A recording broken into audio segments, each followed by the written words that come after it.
안녕하세요. 정형외과 전문의 닥터 홍 선생입니다. 저는 정형외과 전문이다 보니까 환자분들을 진료볼 때뿐만 아니라 주변에서 허리나 무릎이 아프신 분들에 대한 연락을 많이 받는데요. 아픈 부분을 한참 동안 상담을 하고 나서 항상 마지막에 물어보시는 단골 질문이, 그래서 무릎이나 허리에는 어떤 운동이 가장 좋아요? 라고 많이 물어보십니다. 물론 증상이나 불편한 부분에 따라 좋은 운동은 조금씩 다르겠지만 일반적으로 제가 가장 강력하게 추천하는 운동은 바로 걷기입니다. 일단 걷기는 특별한 장소나 특별한 비용 없이 아무 데서나 언제든지 시작을 할 수가 있고요. 여러 연구들에 따르면 운동을 하면서 혈액순환이 개선이 되면서 심장병 예방이라든지 치매 예방에도 굉장히 도움이 된다고 합니다. 또 운동을 하면서 호르몬의 변화도 생겨서 우울증을 줄여주는 데도 도움이 되고요. 그리고 걷기가 뼈나 관절에 적절한 자극을 줘서 골다공증의 예방에도 굉장히 도움이 된다고 알려져 있습니다. 이 외에도 걷기는 굉장히 많은 장점이 있지만 여기서는 정형외과적인 부분에 포커스를 맞춰서 말씀드리도록 하겠습니다. 그럼 제가 왜 허리나 무릎이 아플 때 걷기가 가장 좋은 운동이냐 라고 말씀드렸냐면, 우선 걷게 되면 무릎이나 허리에 적당한 자극을 주게 됩니다. 이 적당한 자극이 굉장히 중요한데요. 왜 그러냐면 우리 몸의 관절이나 뼈, 근육, 인대 같은 흔히 말하는 근골격계의 부분은 적당한 스트레스를 받으면 그 자극을 이기기 위해서 자극받은 부위를 강하게 만들어서 우리 몸이 튼튼해집니다. 하지만 너무 사용을 안 하게 되면 자극이 없어지니까 그 근골격계 부분이 약해지게 되고요. 반대로 자극이 너무 강하면 찢어지거나 부러지는 등의 손상을 받게 됩니다. 그래서 연세가 있으신 분들이 이제 내 몸이 안 좋으니까 운동을 시작해야 되겠다 라고 생각을 하시고 무거운 물건을 드시거나 아니면 장시간 뛰는 운동을 하시거나, 그래서 내 몸에 너무 큰 무리를 한꺼번에 주게 되면 그 자극이 너무 강하기 때문에 오히려 근육이나 인대에 손상을 줄 수가 있습니다. 하지만 걷기 운동은 그 운동 자체가 사실 우리 몸에 크게 부담이 되지는 않고, 만약에 그냥 걷는 것이 자극이 좀 약하다고 느껴지신다면 조금 빠르게 걷거나 걷는 시간을 늘리면서 그 운동의 강도를 조절해 줄 수가 있고요. 만약에 내 몸이 좋지 않아서 조금만 걸어도 힘든 분들이라면 통증이 없는 선에서 운동을 쉽게 멈출 수 있기 때문에 내 스스로 몸의 상태를 봐가면서 적절한 자극을 적절한 시간 동안 줄 수 있는 아주 좋은 운동이 바로 걷기입니다.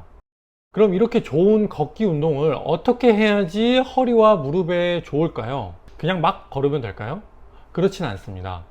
나쁜 자세로 걷게 되면 근육을 올바르게 사용하지 못하고 일부 근육만 과도하게 사용을 하게 돼서 오히려 허리나 무릎에 더 큰 부담을 줄 수 있는 경우도 있기 때문에 처음에 조금 불편하시더라도 꾸준하게 연습을 해서 올바른 자세로 걷는 것이 굉장히 중요합니다. 그럼 어떤 것이 올바른 자세이냐? 그렇게 어렵진 않습니다. 이 세 가지만 명심해 두시면 되는데요. 첫 번째는 가슴을 핀다. 두 번째는 허리를 세워준다. 세 번째는 발 뒤꿈치부터 딛는다 라고 생각하시면 됩니다. 이 세 가지를 제가 지금부터 쉽게 알려드리도록 하겠습니다.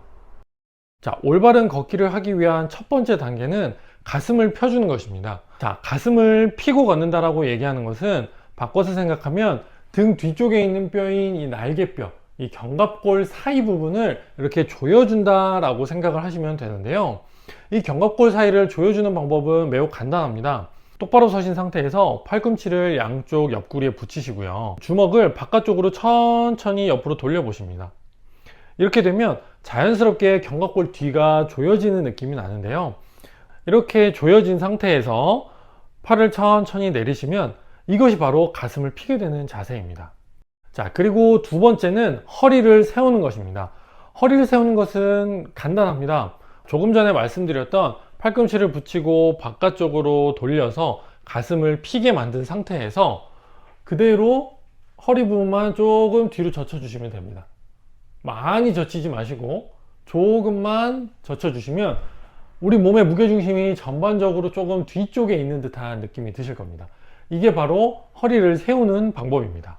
자, 그리고 올바르게 걷는 마지막 세 번째 단계는 발 뒤꿈치부터 땅에 닿도록 하는 것입니다.